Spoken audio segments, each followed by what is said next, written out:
今天懒妹儿要跟你分享一道酸辣柠檬五谷鸡爪，吃起来酸酸辣辣，又带一点甜甜的味道，非常的开胃。一起来看看是怎么做的吧。先处理一下鸡爪，大碗内倒入一些小苏打，接着倒入白醋，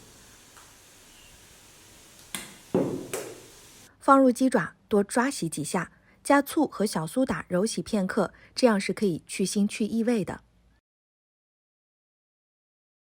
随后呢，就用水冲洗干净，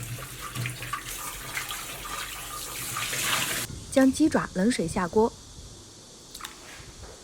放入一根葱节和几片姜，倒入一点料酒去腥，煮到锅内水沸腾了，再用勺子撇掉表面的浮沫，盖上锅盖，再煮上10分钟。煮好之后不要开盖，让鸡爪再焖上10分钟。10分钟之后，捞出鸡爪，放入冰水当中冰镇一下，或者呢放入冰箱冷藏一下。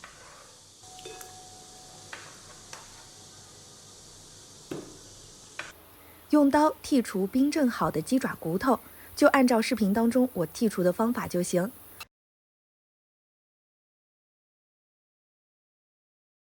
看，一个完整的五谷鸡爪就剔好了。鸡骨剔好以后，再改刀将鸡爪切成小块。把鸡爪呢放入大碗当中，加入熟悉的朋友们香菜段、青苋椒圈、小米椒圈和大蒜末。再取一个柠檬，切成柠檬片，改刀切成2半。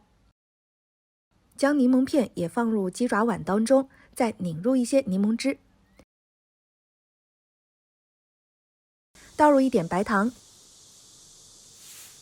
加一些白醋，加一点生抽和盐。最后倒入红油，拌匀了就可以装盘开吃了。天热的时候来上一盘这道菜，真的是超级开胃的，快收藏做起来吧。